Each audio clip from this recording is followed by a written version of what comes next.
사사기 14장 1절부터 4절, 좀 짧은 말씀이죠. 오늘 성경 말씀을 통해서 삼손의 실적인 삶이, 삼손의 행동이 보여지게 되는 장면이에요. 사사기 14장 1절부터 4절의 말씀을 오늘은 좀 짧기 때문에 같이 한번 다같이 합독해서 읽어보면 좋을 것 같아요. 읽겠습니다. 시작. 삼손이 딥나에 내려가서 거기서 블레셋 사람의 딸들 중에서 한 여자를 보고 올라와서 자기 부모에게 말하여 이르되, 내가 딥나에서 블레셋 사람의 딸들 중에서 한 여자를 보았사오니 이제 그를 맞이하여 내 아내로 삼게 하소서 하매, 그의 부모가 그에게 이르되, 내 형제들의 딸들 중에나 내 백성 중에 어찌 여자가 없어서 내가 할례 받지 아니한 블레셋 사람에게 가서 아내를 맞으려 하느냐 하니, 삼손이 그의 아버지에게 이르되, 내가 그 여자를 좋아하오니 나를 위하여 그 여자를 데려오소서 하니라. 그때 블레셋 사람이 이스라엘을 다스린 까닭에 삼손이 틈을 타서 블레셋 사람을 치려 함이었으나 그의 부모는 이 일이 여호와께로부터 나온 것인 줄은 알지 못하였더라. 아멘.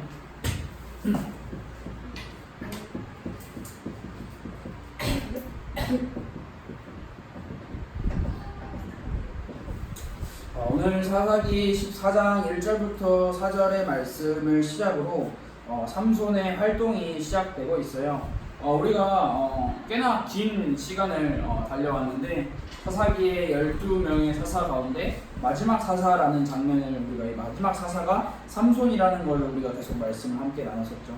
이 삼손은 다른 사사들과 조금 다르게 태어나기 전부터 선택을 받고, 태어나기 전부터 나시린으로 하나님 앞에 드려지고 바쳐지는 인물로 선택되었어요. 그리고 삼손이 그냥 자기의 마음대로 자기의 삶을 꾸려나가는 것이 아니라 하나님의 영이 삼손을 움직였다라는 그런 기록도 남아있었어요.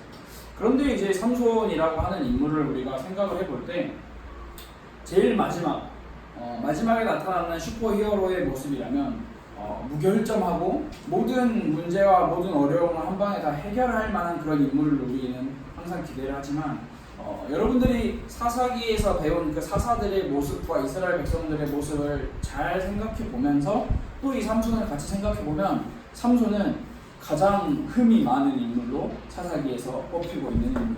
제일 마지막에 나타나야 할 슈퍼히어로가 제일 흠이 많은, 제일 문제투성이, 제일 쉽게 말하면 골칫덩어리인 사사 삼손의 모습을 우리가 볼 수 있습니다. 삼손의 특징을 몇 가지를 또 같이 나누겠지만, 삼손은 폭력적이었고 자신의 욕구를 절제하지 못하는 인물이었고 가르침을 거부하는 인물로 성경 말씀에 나타나고 있어요. 이 삼손이라고 하는 인물, 삼손이라고 하는 인물이 분명히 삼손의 배경이 있어요. 계속해서 강조하지만 이 나시린이라고 하는 배경이 있어요. 하나님께서 직접 나시린으로 세우신 그 삼손이 이제 첫 번째로 삼손의 첫 행적이에요. 삼손이 이러한 일을 하였다라고 성경에서 기록을 하고 있는 첫 번째 장면이 뭐냐면, 첫 번째 장면이 이제 이 블레셋 땅으로 간 게 삼손의 첫 번째 일이에요. 삼손의 첫 번째. 근데 이 당시에 이스라엘 백성들이 블레셋 사람들에게 이제 갇혀서 이제 속국으로 포로로 사실 살아가고 있다는 거는 사실이었어요. 그래서 삼손이 뭐 어디를 가나 블레셋 땅으로 가는 거는 쉽고 간단하게 갈 수 있었던 일이었지만, 삼손이 등장하자마자 첫 행동이 잘 이해가 안 가는 행동이에요. 뭐 예를 들어서 삼손이 처음으로 이제 하나님 앞에 제사를 드렸다, 하나님 앞에 예배를 드렸다, 하나님을 찬양했다, 혹은 뭐 하나님한테 하나님 이스라엘 백성들을 구원해 주세요라고 도움을 구했다라는 장면이 먼저 등장하는 게 아니라, 삼손이 처음 등장하는 장면에 블레셋으로 내려갔다, 블레셋의 딥나라고 하는 지역으로 내려갔다라고 하는 이야기예요. 근데 여기서 블레셋으로 가서 내가 이 블레셋 땅에 사로잡혀 있는 우리 이스라엘 백성들을 구원하기 위해서 그 블레셋의 동태를 내가 살피고 뭐 이렇게 여러 가지 구차한 설명이 여러 가지 설명이 이따가 나중에 나오지만 제일 처음에 등장하는 장면이 뭐냐면 이 한 블레셋의 한 여인을 보고 왔다라는 거예요. 쉽게 말하면 삼손은 남자였잖아요. 남자가 한 여자를 보고 그 여자가 마음에 들었다라는 거를 삼손의 첫 번째 기록을 하고 있어요. 삼손이 블레셋 땅으로 내려가서 한 여인을 보고 자기 마음에 든 거예요. 그래서 이제 다시 자기 집으로 돌아와서 자기의 부모님들에게 이야기를 하는 거예요. 뭐라고 이야기를 하냐? 쉽게 말하면 블레셋 사람 중에 한 여자를 내가 봤는데 저 그 사람이랑 결혼을 해요 라고 다짜고짜 이야기를 하고 있는 장면이에요. 다짜고짜. 뭔가 나시린으로 선택된 삼손, 애를 낳지 못하는 그 상황에서 하나님께서 애를 낳도록 인도해 주신 그 삼손이 처음으로 한 일이 저 이방 여자, 쉽게 말하면 하나님을 믿지 않고 우상 숭배를 하는 저 블레셋 땅의 저 여자와 제가 결혼을 할래요 라고 이야기를 하고 있어요. 근데 사실 이게 부모님한테 가서 저 이 여자가 참 마음에 들고 이 사람과 함께 제가 결혼을 해서 같이 가정을 꾸리고 살아갈래요 라고 부모님하고 상의를 하는 것처럼 보일 수도 있지만 전혀 그렇지 않아요. 일방적으로 부모님에게 이야기를 하고 있어요. 저 여자가 마음에 들어요. 저 사람이랑 결혼할래요 라고 다짜고짜 이야기를 하고 있는 장면. 일방적인 요구죠. 근데 이 삼손의 부모님도 우리가 한동안 한 장에서 같이 우리가 조명을 했었잖아요. 근데 이 블레셋의 여인을 이제 자기 아내로 삼겠다라고 하는 그 삼손에게 이제 삼손의 부모님들은 어땠을까? 마음이 어땠을까라는 것을 생각해 보면 좀 당황스럽기도 하고 좀 속상하기도 하고 좀 어떻게 해야 할지 굉장히 난처한 입장이었지 않았을까라고 이렇게 생각을 해볼 수 있어요. 근데 삼손의 부모님은 굉장히 성경에서는 굉장히 단호하게 안 된다, 넌 그럴 수 없다라고 이렇게 표현을 하지는 않지만 삼손의 부모님들은 이제 이야기를 하는 거예요. 아니 이스라엘 백성들 중에서도 너의 형제들 중에서도 다 결혼할 만한 여인들이 있는데 대체 왜 블레셋 사람이냐라고 이야기를 하고 있는 장면입니다. 근데 우리가 여기서 이 블레셋 여인, 자 여러분들이 하나를 알고 가야 될 게 블레셋 여인이라는 이 여인이 문제가 있는 장면이 아니에요. 이 여인한테는 아무 문제가 없어요. 이 블레셋이라는 지역도 아무 문제가 없어요. 사실 따지고 보면. 근데 뭐가 문제냐? 이스라엘 백성들은 이 당시 살아갈 때 가지고 있는 유일한 이 율법이라는 게 있는데, 쉽게 말하면 모세가 기록한 그 모세오경의 율법이 있는데 그 율법에는 기록을 하고 있어요. 근데 이 사실 모세가 기록한 율법이지만 하나님께서 이스라엘 백성들에게 이것을 지키면서 살아야 된다라고 기록을 한 말씀이죠. 이게 이제 출애굽기에도 기록이 되어 있고요. 신명기에도 기록이 되어 있는 장면이 있어요. 뭐라고 기록을 하고 있느냐? 너희들은 그 가나안 땅에 들어가서 그 가나안 사람들과 어떠한 조약도 맺지 말고 어떠한 언약도 맺지 말고 더 나아가서 결혼도 하지 말아라 라고 이야기하고 있습니다. 더 구체적으로는 너의 딸들을 블레셋의 아들들에게, 가나안 땅의 아들들에게 주지 말고 너의 아들들을 가나안 땅의 딸들에게 주지 말아라. 그러니까 어떻게든 뭔가를 이렇게 계약을 맺고 조약을 맺는다라는 이런 모든 행위 자체를 금지하는 장면이 이 율법, 출애굽기와 신명기에 등장하는 율법 가운데 하나예요. 근데 이 하나가 왜 하나님께서는 이 출애굽기와 신명기를 통해서 그런 조약을 맺으셨냐? 이유가 분명히 있어요. 그러면 너희가 가나안 땅의 이방 여인들을 너희가 가족으로 맞이해서 계약을 맺고 언약을 맺었을 때 이 사람들 자체가 이 사람이 뭔가 모나고 부족한 사람이어서 그런 게 아니라 다른 게 아니에요. 하나님께서 제일 가증히 여기시는, 하나님께서 제일 싫어하시는 우상 숭배를 하는 민족이기 때문에 그렇다는 거예요.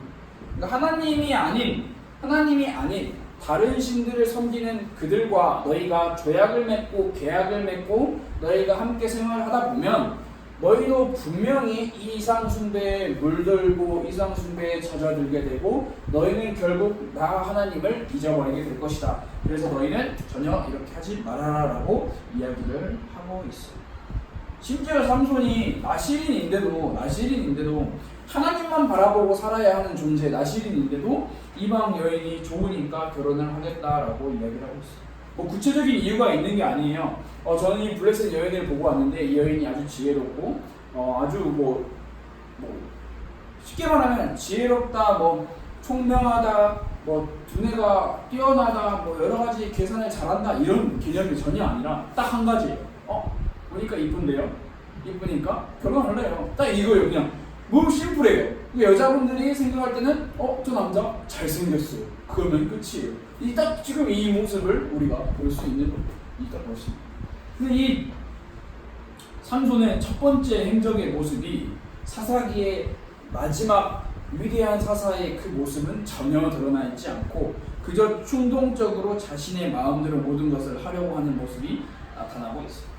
부모님이 이 율법을 거론하면서까지 삼손에게 가르쳤어요. 이렇게 했기 때문에 우리는 이렇게 해서 안 된다. 근데 삼손은 막무가내예요. 아니요, 그렇게 하지 않을 거예요. 제 마음대로 할 거예요. 우리도 한번 생각을 해볼 필요가 있는 부분인 것 같아요. 우리도 우리의 충동적으로 우리의 마음이 가는 대로 누군가 주변에서 막 이렇게 이야기를 하는 그런 가르침을 다 거부하고 내가 좋은데 뭐가 문제예요? 라고 생각하고 그냥 막 이렇게 앞으로 직진하는 그런 게 대체 뭐가 있을까? 근데 그 직진하고 그렇게 나아간다는 게 문제가 되는 게 아니라 하나님이라는 존재가 이렇게 하향돼 버리는 거예요. 우리의 인생과 우리의 마음에서 하나님이라는 존재가 사라져 버리는 게 중요한 문제가 되는 거예요. 근데 이 성경이 생각보다 이게 좀 베베 꼬여 있다라고 표현을 할 수 있는 게 삼손이 그냥 단순히 저는 생각할 때 삼손이 단순히 그냥 이 블레셋 여인이 이뻐서 좋아서 그냥 갔다라고 표현을 결국엔 결론은 그렇게 지을 수 있지만 성경 말씀 우리가 함께 읽은 4절 말씀에서는 그러한 이유를 뒤늦게 설명을 하고 있어요. 삼손이 이 블레셋 땅으로 결국 내려갔다라고 했잖아요. 이 삼손이 의도한 바가 분명히 있어요. 그리고 이유가 분명히 있어요. 왜냐하면 지금 블레셋을 쉽게 말해서 결국엔 이유는 블레셋을 공격하기 위함이다라고 표현을 하고 있어요. 근데 이 일이 그리고 여호와께로부터 성경은 나왔다라고 기록을 하고 있어요. 그러면 이제 우리가 여기서 궁금하고 질문을 한 가지 던져볼 수 있는 부분이 있어요. 조금 내용이 복잡하고 어려울 수도 있지만 여러분들이 한번 잘 생각해 보면 좋을 것 같아요. 딱 이런 한 비유를 한번 들어볼게요. 여러분들이 학교에서 같이 공부하는 친구들 혹은 나랑 정말 친한 친구들을 전도하고 싶어요. 그 친구들이 예수님을 믿지 않는데 그 예수님을 믿지 않는 그 친구들에게 내가 이 복음을 전달하고 싶어. 그 친구들을 이 예수님을 믿는 이 교회로 데리고 오고 싶어. 근데 내가 생각을 해보니까 그 친구를 내가 어떻게 데려올까 생각을 하다가 내가 선택한 방법은 공부를 열심히 해서 내가 전교 1등이 돼서 혹은 내가 이번에 성적을 매우 잘 맞아서 친구들에게 복음을 전하고 싶어. 그런데 이유는 분명히 좋아요. 의도는 분명히 좋아요. 친구를 복음을 전하기 위해서, 친구를 내가 우리 교회에 같이 데리고 오기 위해서. 근데 뭐 방법은 여러 가지가 있겠죠. 근데 그 이유가 공부예요. 근데 여기서 중요한 게 뭐냐면 공부는 안 해. 그리고 시험 볼 때 컨닝을 해.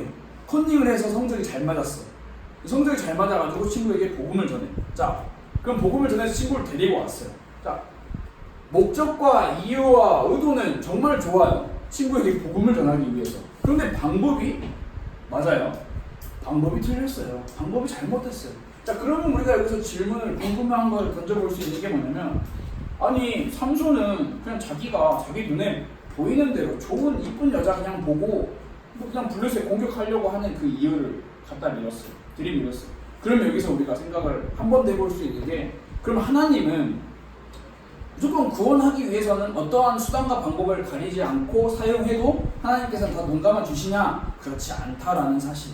하나님께서는 악하고 잘못되고 하나님께서 말씀하시지 않은 방법으로는 일하지 않으시는 분이라는 사실. 그러면 하나님께서는 이 삼손 블레셋 여인을 마음에 품고 이 여인이 예뻤기 때문에 그 여인과 결혼을 하려고 한 그 삼손의 여러 가지의 방법을 대체 왜 하나님께서는 받아주셨느냐라는 그 질문이 여러분들에게 생길 수 있겠죠.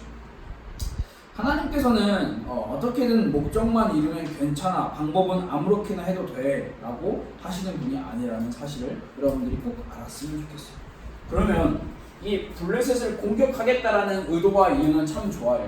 하지만 하나님께서 분명하게 율법으로 내려주신 이 명령을 어기는 이 삼손은 결국에 이 삼손에게 자기의 의지에 문제가 있다라는 장면입니다. 인간에게 잘못된 선택의 모든 책임이 다 있다라는 모든. 근데 여기서 우리가 그냥 삼손은 눈에 보이는 대로 겉으로 보일 때 그냥 이쁜 여자 보고 마음을 뺏겨서 그냥 갔구나. 왜 삼손 어떻게 그럴 수 있냐? 솔직히 그건 아니지라고 생각을 해볼 수 있지만 사실 우리의 모습도 내가 이루고자 하는 목적과 내가 이루고자 하는 의도와 이유가 있다면 사실 요즘 세상은 물불 안 가리고 일단 목적을 향해서 달려나가는 그런 모습이 참 많이 보이고 있는 게 사실적인 이유예요. 그러면 우리는 여기서 하나님께서 삼손을 통해서 어떻게 일을 하시고 어떻게 활동을 하시는지 우리가 생각을 해봐야 하는데 제가 제일 처음에도 이야기를 했지만 사사기에 12명의 사사가 있다고 했는데 이 중에서 삼손이라고 하는 인물은 쉽게 말하면 문제가 1등이에요. 흠이 제일 많아. 삼손은 흠이 제일 많고 문제가 제일 많은 인물. 그런데 하나님께서는 이 삼손이 흠이 많고 문제가 제일 많아. 그래서 삼손이 선택한 방법이 심지어 눈에 보이는 대로 행동하는 그 방법. 그런데 하나님께서는 이 삼손의 흠 많고 삼손의 이 문제 많은 것을 성경은 하나님께서 어떻게 사용하시는지를, 어떻게 일하시는지를 우리에게 보여주고 있습니다. 하나님께서는 내 눈에 좋은 대로, 내 마음에 하고 싶은 대로 삼손에게 일하시는 거예요. 그 일하시는 방법이 다른 게 아니라 결국 이스라엘 백성들을 블레셋에서 구원해내는 그 구원, 하나님의 품으로 다시 한번 들어올 수 있게 해주시는, 그게 바로 우리 성경이 말하고 계속 강조해서 말하고 있는 게 은혜예요. 은혜. 하나님의 은혜, 그리고 하나님의 도우심. 우리의 모습 또한 흠이 많고 문제가 많아요. 우리의 모습 또한 완벽하고 완전하지 않아요. 근데 하나님께서는 그냥 단순히 이렇게 겉으로 드러나는 육신적인 내 목적을 위해서 살아가는 이 삼손, 이 흠이 많은 삼손을 통해서도 하나님께서는 자신의 은혜와 자신의 도우심으로 삼손이 이스라엘 백성들을 구해낼 수 있는 그 일에 사용을 하신다라는 사실. 그래서 여러분들도 우리가 같이 생각을 해보면 좋을 게 사실 우리가 저는 삼손보다는 나아요 라고 생각할 수도 있고요. 아니면 반대로 삼손이 좀 저랑 비슷한 것 같아요 라고 생각할 수도 있고, 혹은 또 반대로 저는 삼손보다 조금 모자란 것 같아요, 더 모자란 것 같아요 라고 생각을 할 수도 있어요. 하지만 우리의 어떠한 결과와 우리의 어떠한 방법도 물론 선택이 참 중요해요. 하나님께서는 잘못된 선택과 잘못된 결과를 그냥 눈 감고 그래 너 잘했어 라고 그냥 지나가시는 분이 아니에요. 그런데 그런 거 잠깐 내려놓고 우리가 우리의 모습을 딱 들여다봤을 때 내가 너무나 부족해, 내가 너무나 연약해, 내가 너무나 내 마음대로 살고 내 뜻대로 살고 하나님과는 사실 상관없는 삶을 사는 것 같아. 근데 그 사람에게도 하나님께서는 은혜를 베풀어 주시기를 원하고 하나님께서는 직접 하나님의 손으로 도와주시기를 원한다는 그 사실. 그래서 우리는 내 모습, 내 마음 깊은 곳에 들어가 있는 그 내 모습을 보고 막 좌절하고 쓰러지고 낙심하고 할 수도 있어요. 모든 사람이 다 그렇고 모든 인간 다 연약하기 때문에. 근데 우리는 이 예배를 통해서, 그리고 우리의 삶에서 하나님을 만나는 그 시간과 그 공간과 그 장소를 통해서 하나님의 은혜가 없이는 나는 도저히 살아갈 수 없는 존재이구나 라는 그 사실을 진짜 확실하게 인식해야 돼요. 그래서 인식이라는 표현을 넘어서서 우리가 함께 사용하는 단어가 각인이라는 단어를 사용하잖아요. 그 각인, 뼈에 새기는 것처럼 절대 잊을 수 없는 그 각인되는 게 우리는 하나님의 은혜와 하나님의 도우심이 없이는 살아갈 수 없는 존재이구나. 그 사실을 여러분들이 꼭 기억을 했으면 좋겠어요. 그 존재이라는 사실을 기억을 하면서 동시에 여러분들의 삶에서 하나님 오늘도 하나님의 은혜가 필요한 삶을 제가 살아가게 됩니다. 하나님 오늘도 제 힘으로는 살 수 없고 하나님의 은혜와 하나님의 도우심으로 오늘도 살아갈 수 있도록 하나님께서 우리를 도와주세요라는 그 기도가 여러분들의 삶에, 여러분들의 입술에, 여러분들의 마음의 고백에 계속해서 반복적으로 계속해서 쭉 흘러나왔으면 참 좋을 것 같아요. 그래서 우리가 함께 삼손의 이야기를 계속해서 살펴볼 건데, 삼손은 하나님이 하지 말라는 것만 골라서 다 해요. 나시린으로 하지 말라는 것만 골라서 다 하는 그 삼손을 통해서 하나님께서 어떻게 일하시고 어떻게 역사하시고 어떻게 도와주시는지를 우리가 같이 생각하고 또 그 하나님의 도우심을 우리가 같이 맛보는 그런 삼손의 이야기를 같이 나누는 시간이 됐으면 좋을 것 같아요. 우리 이 시간 같이 한번 기도할까요? 하나님, 저는 부족하고 저는 연약하고 전 너무나 자주 넘어져요. 그래서 하나님, 저는 제 힘으로 살아갈 수 있는 존재가 아니고 하나님의 도우심과 하나님의 은혜가 필요한 존재라는 사실을 오늘도 깨닫습니다. 하나님, 오늘도 그리고 내일도 우리가 살아가는 모든 하루하루의 그 삶마다 하나님의 은혜가 필요한 존재임을 잊지 않고 우리의 삶에, 우리의 마음에 각인시킬 수 있도록 하나님 우리를 도와주세요 라고 우리 같이 한번 기도했으면 좋겠습니다. 기도하겠습니다.